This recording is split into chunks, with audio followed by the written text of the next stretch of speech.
Are you interested to learn how business leaders are able to actually turn around failed companies? In this video, you will learn all the key points on how to rebuild a company. This video is the ultimate summary of a famous Japanese book, Strategy for a V-Shaped Recovery, written by Tadashi Saegusa, who is a famous consultant and business leader that actually rebuilt many failed companies and turned them into excellent companies.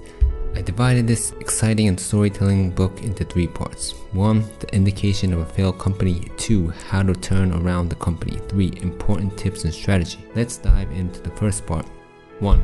The indication of a failed company. In most potential failed companies, no matter how unprofitable the business is, the employees totally lack the sense of crisis. The worst enemy of a corporate strategy is the politics inside the organization. What I mean by politics here is about normal people that have good personality, but due to the lack of urgency and fear of changing, they turn their backs on revolution and start protecting themselves. Eventually, the momentum to change the company completely stops and the company's performance gets worse. The awareness of crisis in a company and the decline in the business performance don't link to each other. A company that is rapidly growing has a more tense atmosphere when the declining company doesn't. No matter how much a business leader tells the employees that they're lacking awareness of crisis or the necessity of revolution or the importance of changing their mindset, nothing will fly. Politics in an organization has the power to kill strategy. Politics are created by people that are obsessed with the past and of personal likes and dislikes, which creates an atmosphere of compromise and not by what is right and wrong. In a poor performance company, there isn't any connection between the strategy made by the top management and what is actually going on in the field. And where there's no excitement and no expression in the organization, people don't talk about the truth. Okay, enough about what a failed company is. Next, let's talk about solutions. 2. How to turn around the company. In order to successfully accomplish a management revolution, 4 types of people, leaders, are needed. 1. Sponsor, which is a chairman. 2. A powerful leader, the key leader, CEO. 3. Intelligent leader. This will be a consultant or strategist. 4. A moving leader. This will be the executor. Without a superstar or an elite in the organization, a revolution can't be accomplished. An elite is not necessarily the chosen one, but who has the responsibility on his or her shoulders for the whole team. What a reformer must first do is to grasp what is going on in the field of the organization. By checking each field one by one, there is definitely a hint on which right button to push in order to reform. A revolutionary leader must meet many people and preach on a new way of thinking. If the storyline is simple and right, the message will grow strong. You need to pull your head out of the sand to find out the reality of what's going on accurately from multiple angles. Brainstorm all the problems in your company and just get them all out. A business top must provide a concept, theory, tool that the employees can commonly understand. This common language is the first step to start improving the process and building a new organization culture. It has to be crystal clear and powerful in order to reform an organization. What is a concept, theory, and tool? Okay, a tool is, for example, a system that can monitor the progress in a sales organization. A sales organization won't follow the strategy unless there is a tool that can monitor it. Next, an example of concept is to understand the fundamental business cycle. Development, produce, sell, customer. The point is how fast you can run this cycle and deliver the product and service to your customer. If you can run this faster than your competitors, you will gradually win the race because this is the source of competition and base of customer satisfaction. Next, the theory. You need to understand that there are 3 driving forces: strategy, business cycle, mindset, and action. When changing a company, the biggest power engine is people's hearts. Whatever a company does, if it can't compile the energy from the employees, nothing will fly. The majority of the team members need to consciously share the same purpose and meaning in their work in order to build up energy in the organization. A clear strategy and a simple business cycle are the keys. But again, these 2 are not enough.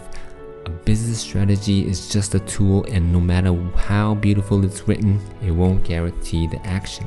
A strategy has to go through each individual's hearts and minds for them to take actions in the end. In order to start a revolutionary scenario, the board members and the employees need to feel really bad about themselves, what went wrong in the past. If this isn't well shared and understood, hearts won't gather into one. You need to reset the mindset of the importance of speed when reforming. Where there's no speed in the work, things don't get started to work. The strategy planner and executor has to be the same, or at least the plan must be made in a way that it can be executed as if the planner were to actually do it. After the reform plan is rolled out and when you see intentional resistance starting, that is when the hell begins. Either you or the rebel has to die. That's the destiny of revolution. Once you start reforming, there is no way turning back. The reformer must hammer away with strong will and brave heart with clear storytelling. No mercy. If you're holding back, never even think of starting to reform in the first place. Without a drastic backbone change in the personnel affair, you can never turn your strategy and business process to change people's mindset and actions. By looking at the personnel affair, you can see how serious the leader is willing to reform. You can also judge a leader by how he's facing the old values in the company, the knowledge and guts to reform, and how precise he puts his hand on into the field to figure out the problems. If one of these points are missing, you can tell your story about reforming all day long, but it won't change a damn thing.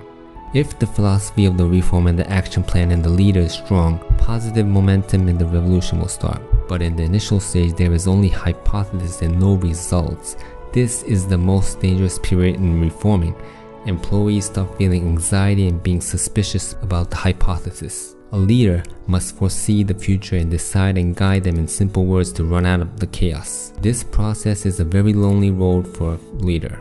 A leader must hold his confidence by telling himself that he has done everything and is doing the right thing. Reformation is to hand over the soul, passion, will, from the top all the way to the bottom. Next, part 3, important tips and strategies. Cutting costs is yes important, but what is more important is how to increase the fighting spirit in the organization. Chaos is the mother of changing. Only when a person or organization steps into chaos, they can come up with creative thoughts and flexible actions which enables them to adapt to new changes quickly. In a strategic company, employees are used to be deciding by right or wrong, not from like or dislike. It's because the goal of the organization and the reason of the taken actions is completely shared from top to bottom. In order to gain a bigger output, top management should follow up internally in depth. The strategy itself is less important than the execution. In order to recharge your company, a strategy must be rebuilt, or you need to drastically change the working style. But the most important thing is to bring your team's hearts together and make them run in one direction, which is often driven by crisis. A business leader must prepare a general approach and a concrete action plan. Moreover, the leader must have the guts to face all the criticism in order to change people's mind. Now, what is the essence of leadership? It's to find out by yourself all the contradictions in your subordinates' organization and identify the problems, and to proactively put yourself in the lower layer and provide a strategy based on what needs to be done before any compromised idea arises from the bottom. The knowledge of a professional consultant and the heart to face the risk and problems are both needed. The purpose and necessity of the reform must be understood deep down in the heart. A business strategy is how to win the competition between the competitors. The leader needs to show this picture and how they can realize it to the organization. Lastly, a strategy that succeeds is always simple. A strategy that needs a lot of time to explain will never succeed. A scenario must be logical and backed up by authority. The leader must be a storyteller and show passion and commitment to the whole team. Thank you for watching. If you like this video, I would appreciate it if you could click the like button. And if you have any comments, I would love to hear it, so please post it below. In this channel, I summarize the essence from best-selling Japanese books and self-development books to support your journey on the way to be a successful business person. So if you're interested, please consider subscribing. Also, if you're interested in learning the mindset of a business leader, There's another video that I made, so don't forget to check that out too. See you in the next video. Bye bye.